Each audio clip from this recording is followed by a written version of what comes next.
कभी सोचा है कि हम इंसानों का सफर गुफाओं से निकलकर इन बड़े बड़े हलचल भरे शहरों तक कैसे पहुंचा?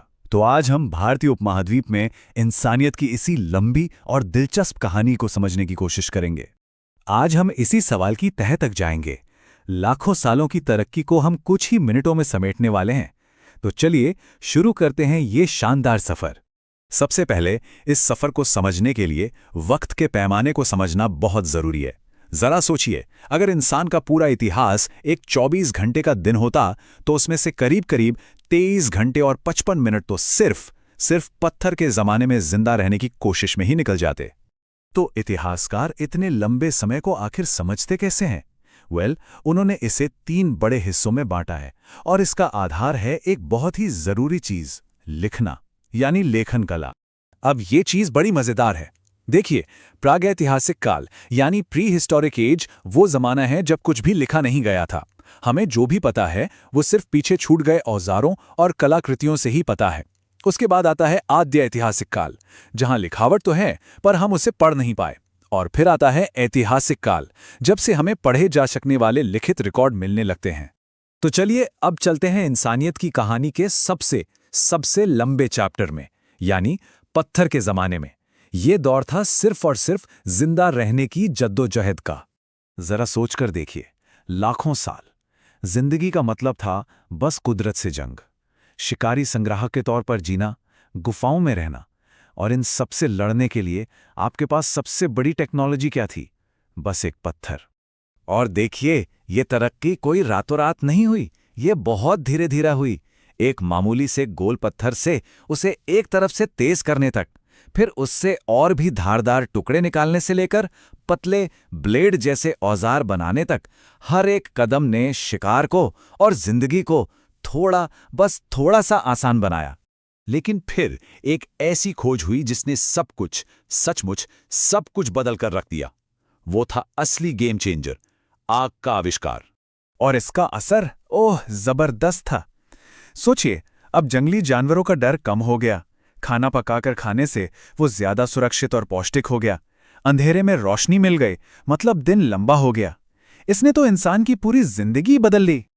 लाखों साल तक बस भटकते रहने के बाद इंसानों ने एक बहुत ही ऐतिहासिक फैसला लिया कि अब घूमेंगे नहीं, एक जगह टिक कर रहेंगे।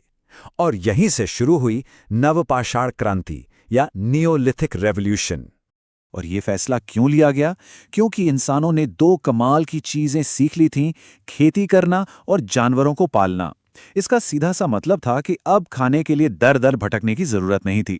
एक स्थिर जीवन की शुरुआत हो चुकी थी। और इसी के साथ बसी पहली पक्की बस्तियां, जैसे कि मेहरगढ़। और यहां हमें एक समाज की, आप कह सकते हैं, नींव दिखाई देती है। खेती, पशुपालन, मिट्टी के बर्तन।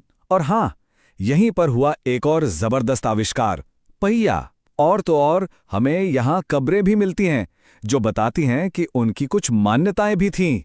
एक जगह बसने की ये जो कोशिश थी, ये अपने चरम पर पहुंची, दुनिया की सबसे पहली और सबसे महान शहरी सभ्यताओं में से एक के रूप में। हम बात कर रहे हैं सिंधु घाटी सभ्यता की। कांस्य युग का एक ऐसा शानदार महानगर जो बहुत बड़ा और बहुत ही ज्यादा विकसित था। इसका साइज जरा अंदाजा लगाइए। ये सभ्यता 13 लाख वर्ग किलोमीटर में फैली थी। मतलब उस जमाने के मिस्र और मेसोपोटामिया दोनों को मिला भी दें तो भी ये उनसे बड़ी थी। ये वाकई हैरान करने वाली बात है। और ये सिर्फ कुछ गांव नहीं थे, नहीं, ये तो बाकायदा प्लान्ड शहर थे। सोचिए, सीधी सपाट सड़कें, पक्की ईंटों के घर। और कमाल की बात तो ये है कि उस जमाने में भी इनके पास बेहतरीन ड्रेनेज सिस्टम था। ये उनकी जबरदस्त इंजीनियरिंग और प्लानिंग को दिखाता है। चलिए अब इसके 2 सबसे मशहूर शहरों पर एक नजर डालते हैं, हड़प्पा और मोहनजोदड़ो।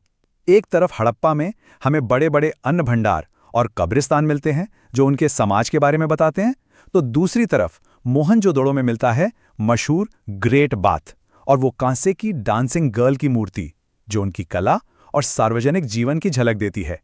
इतनी महान, इतनी विकसित। लेकिन इन सब के बावजूद सिंधु घाटी सभ्यता अपने पीछे एक बहुत बड़ा, एक गहरा राज छोड़ गई। उनकी अपनी एक लिखावट थी, एक लिपि जिसे आज तक कोई नहीं पढ़ पाया है। उनके शब्द क्या कहते थे, वो किस चीज में विश्वास करते थे, और सबसे बड़ा सवाल कि आखिर इतनी बड़ी सभ्यता का अंत कैसे हुआ। ये सारे राज आज भी उस लिपि में कैद हैं और इंतजार कर रहे हैं कि कोई उन्हें सुलझाए। क्या कभी हम इस खोई हुई दुनिया की पूरी कहानी जान पाएंगे?